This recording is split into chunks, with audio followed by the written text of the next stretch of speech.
Hello दोस्तों, आप सभी का नेशनल लेवल इंग्लिश में बहुत बहुत स्वागत है। और आज हम सीखेंगे 7 न्यू फ्रेजल वर्ब्स जो आपके इंग्लिश को नेशनल लेवल तक ले जाएंगे, इम्प्रूव करेंगे, एडवांस करेंगे। और उसके साथ हम देखेंगे एग्जांपल्स, जिससे आप उसको अच्छे से समझ पाएंगे, अप्लाई कर पाएंगे अपने डेली कन्वर्सेशन में। बट उससे पहले मैं वीडियो स्टार्ट करूँ कि मेरा आपसे रिक्वेस्ट है, वीडियो को पूरा देखिए, क्योंकि आजकल के ज़माने रील्स का है, लोग देखना नहीं चाहते पूरा, उनके पास टाइम नहीं है, कंसंट्रेट कर से नहीं सकते, कंप्लीट अटेंशन दे नहीं सकते। लेकिन प्लीज़ आप वीडियो को पूरा देखिए, एग्जांपल्स के साथ देखिए, लास्ट तक देखिए। और मैं दावे के साथ कह सकता हूँ, मैं 100% गारंटी देता हूँ कि आपका इंग्लिश ज़रूर इम्प्रूव होगा। अगर आप रील्स के एडिक्टेड है, आप इंग्लिश नहीं सीखना चाहते, आप कंसंट्रेट उस करना कर नहीं सकते, तो प्लीज़ मत देखिए। लेकिन अगर आप सीखना चाहते हैं, अपने इंग्लिश को एडवांस करना चाहते हैं, क्योंकि आज की दुनिया में इंग्लिश का बहुत ही महत्व है, चाहे वो नीट का एग्ज़ाम हो, जेईई का एग्ज़ाम हो, यूपीएससी का एग्ज़ाम हो, या सेंट्रल गवर्नमेंट के कोई भी एग्ज़ाम और इवन स्टेट पीसीएस और स्टेट के लेवल के एग्ज़ाम में भी इसका बहुत महत्वपूर्ण है। तो प्लीज़ वीडियो को पूरा देखिए। तो और देर ना करते हुए हम वीडियो स्टार्ट करते हैं, टॉपिक स्टार्ट करते हैं। पहला हमारा फ्रेजल वर्ब है डेल्व इनको, जिसका मतलब होता है गहराई से जांच करना। अब चलिए कुछ एग्जांपल्स देखते हैं, जिससे हम अच्छे तरह से समझ पाएंगे, इसे डेली कन्वर्सेशन में अप्लाई कर पाएंगे। पहला था researcher delve into causes of climate change. जो रिसर्चर है, उन्होंने जांच किया कि क्या कर रहे हैं क्लाइमेट चेंज के। Let's delve into details before making a decision. The journalist delve into the politicians past. She loves to delve into old history books. The documentary delves into dark side of fame, loss over। इसका मतलब होता है किसी अप्रिय बात को नज़रअंदाज करना, या उसे कम गंभीर दिखाना, क्योंकि वो अप्रिय है, अनप्लीजेंट है, तो इसे पसंद नहीं करेगा। अब चलिए एग्जांपल्स देखते हैं। The report launched over the companies financial problem. जो रिपोर्ट है उसने कम नज़रअंदाज करते हैं जो कंपनी के आर्थिक संकट है, प्रॉब्लम है, उसको मे भी बहुत ज़्यादा उस पर डेट था, कर्जा था। दूसरा, he tried to gloss over his mistakes during the meeting. कोई है जिसने अपने मिस्टेक्स को नज़रअंदाज कर दिया मीटिंग के दौरान। Don't gloss over the fact, tell the truth. The teacher don't didn't gloss over the students poor performance. जो टीचर है, उन्होंने नज़रअंदाज नहीं किया जो छात्र है उनके पुअर परफॉर्मेंस को, जो एग्जाम में। Politician offering gloss over the flair. जो राजनीतिक है, जो राजनेता है, नेता है, वो ज़्यादातर के अपने फेलर को नज़रअंदाज कर देते हैं और उससे कम गंभीर दिखाते हैं। स्पेल आउट, इसका मतलब है किसी चीज़ को बहुत ही स्पष्ट रूप से समझाना, क्लियरली समझाना। आप देखते हैं एग्जाम्पल्स इसके। The teacher spelled out the rules of the exam. Teacher ने बहुत अच्छे तरीके से समझाया कि क्या क्या रूल्स है एग्जाम के। Please spelled out please spell out your plan so everyone understands. Please कृपया करके अपने प्लान्स को पूरी तरह से अच्छे तरीके से समझाइए, ताकि सब कोई समझ सके। The lawyer spelled out the consequences of breaking the law. जो लॉयर्स है, वकील ने, उन्होंने समझाया कि अगर आप लॉ तोड़ते हैं, कानून को तोड़ते हैं, कि उसके क्या बुरे परिणाम हो सकते हैं। He spelled out the steps for completing the project. The instructions spelled out how to use the device. Device में इंस्ट्रक्शन था, और उसने समझाया, इसमें लिखा हुआ था, समझाया गया था कि डिवाइस को कैसे यूज़ करना है। ज़्यादातर ये होता है। अब देखते हैं चौथा है वेट अप। इसका मतलब होता है किसी निर्णय से लेने से पहले ध्यानपूर्वक तोड़ना, क्या उसमें क्या फ़ायदे हैं, क्या नुकसान है। अब देखते हैं example. See weighing up her option before taking the job. We need to weigh up the pros and the cons. मतलब हमें ज़रूरत है प्रोज, अच्छे और बुरे दोनों को तोलने की, मापने की, किसी चीज़ के। The company is weighing up whether to expand or not. Company है जो जांच कर रही है, सोच रही है कि उसे एक्सपेंड करना चाहिए और पैसे लगाना चाहिए और not. He waited up the risk before investing his money. उसने जांच किया, सोचा समझा, बिफोर इन्वेस्टिंग हिज मनी, निवेश करने से पहले। Before making a decision weigh up all the possibility.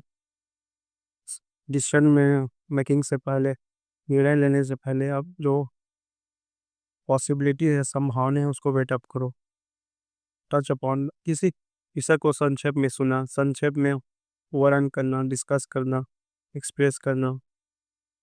आप देखते हैं examples, the speaker touched upon the issue of unemployment. Speaker है, उन्होंने बहुत ही संक्षिप्त में जो जॉबलेसनेस है उसके बारे में वर्णन किया। तो भी ये पॉलिटिशियन अक्सर इनका होता है, क्योंकि जो भी वो बुरा चीज़ होता है, अनप्लीजेंट होता है, उसको केवल ग्लॉस ओवर कर देते हैं। जैसे जॉबलेसनेस है उस पर पॉलिटिशियन बात नहीं करना चाहते, स्पेशली जो रूलिंग पार्टी है वो, क्योंकि उससे उसका अकाउंटेबिलिटी होल्ड करना पड़ जाएगा और वो उसके पास कोई जवाब भी नहीं रहता। The report briefly touched upon the environmental impact. She touched upon her future plans during the interview. The book touches upon various social problems. Please Hindi ना पढ़ते हुए इंग्लिश एग्जाम्पल्स को भी पढ़े, आपका वोकेबलरी अच्छा होगा, आपका जो सेंटेंस पढ़ने का वो तरीका है वो भी इम्प्रूव होगा, इंग्लिश अच्छा होगा। I will touch upon this topic and move on. Sum sum up का मतलब होता है संक्षिप्त में बताना, कंक्लूजन निष्कर्ष निकालना। आप देखते हैं example, to sum up we need to focus on quality rather than quantity. हमें क्वालिटी पर फोकस करना है, गुणवत्ता को पर फोकस करना है, क्वांटिटी पर नहीं, नंबर्स पर फोकस नहीं करना है। He summed up the meeting in just 5 minute. उसने संक्षेप में मीटिंग को बताया जस्ट 5 मिनट में। The report sums up the findings of the research. जो रिपोर्ट है वह संक्षिप्त में बताता है जो क्या फाइंडिंग्स है रिसर्च के। To sum up everyone agreed on the new plan. Conclusion में कहा जाए, निष्कर्ष में कहा जाए, संक्षेप में कहा जाए, क्योंकि कि ये एवरीवन सभी प्लान के लिए प्लान में एग्रीड हो गए, मान गए। She summed up her experience in one sentence. कोई लड़की है, उसने कोई महिला है, उसने अपना एक्सपीरियंस एक ही सेंटेंस, एक ही वाक्य में बता दिया। आप देखते हैं पॉइंट आउट, इसका मतलब इशारा करना, किसी चीज़ के तरफ अटेंशन ड्रा करना, अटेंशन दिखाना, और या किसी इंपॉर्टेंट चीज़ के बारे में मेंशन करना, इंगित करना हिंदी में बोलते हैं। तो आप देखते हैं examples, I want to point out that this rule is very important. इसका मतलब है कि मैं मेंशन करना चाहता हूँ कि ये रूल बहुत इंपॉर्टेंट है। He pointed out the mistakes in the essay. उसने इंगित किया, मतलब चिन्ह लगाया मिस्टेक्स एसे में। She pointed out the beautiful paintings on the wall. उसने इशारा किया ब्यूटीफुल पेंटिंग्स के तरफ जो वॉल पर था, दीवार पर था। The teacher pointed out the key points of the lesson. Teachers ने समझाया सब की पॉइंट्स है, जो मेन मेन पॉइंट्स है वो लेसन क्या। I want to point out that we have a limited budget. मैं बताना चाहता हूँ कि हमारे पास जो बजट है वो बहुत ही ज़्यादा लिमिटेड है। तो ये थे हमारे फ्रेजल वर्ब। एक बार और देख लेते हैं, सम अप कर लेते हैं इसको। पहला डेल्व इनटू, जिसका मतलब गहराई से जांच करना, या तो ग्लॉस ओवर है, जिसका मतलब है किसी अपनी बात को नज़रअंदाज करना या कम गंभीर दिखाना। अब आता है स्पेल आउट, जिसका मतलब होता है समझाना विस्तार से और साफ रूप से।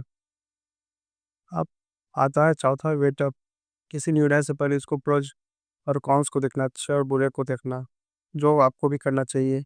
आप मेरे भी वीडियो को देख रहे हैं तो उसे के भी अच्छाई और बुराई को आपको देखना चाहिए, अच्छाई को आपको लेना चाहिए। अगर कोई बुराई है, अगर मुझे पढ़ाना नहीं आ रहा है या कुछ में गलती है, तो प्लीज़ कमेंट करके बताइए, और वो ज़रूर सुधारूंगा या इम्प्रूव करूंगा। सम अप का मतलब होता है संक्षेप में बताना। पॉइंट आउट का मतलब होता है इंगित करना, इशारा करना, थोड़ा वर्णन करना। तो ये थे हमारे फ्रेजल वर्ब क्लास। प्लीज़ आपको प्रैक्टिस कीजिए इसको और सेंटेंस बनाइए, और उम्मीद करता हूँ कि आप लोगों को ये क्लास अच्छी लगी होगी।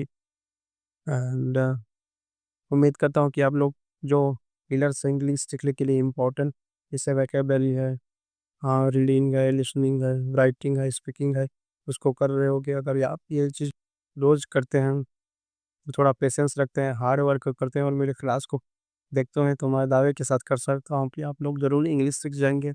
मैं भी ऐसे इंग्लिश सीखा हूँ, मैं ग्रेजुएशन तक हिंदी माध्यम में पढ़ा हूँ, लेकिन कोरोना के टाइम मैं ऐसे ही इंग्लिश सीखा। मैंने कोचिंग ज्वाइन किया इससे, जिससे कुछ फ़ायदा नहीं हुआ, लेकिन मैं खुद से सेल्फ स्टडी किया, बुक पढ़ा बार बार बार बार बार बार। शुरू तो समझ में नहीं आ रहा था, लेकिन बाद में समझ गया।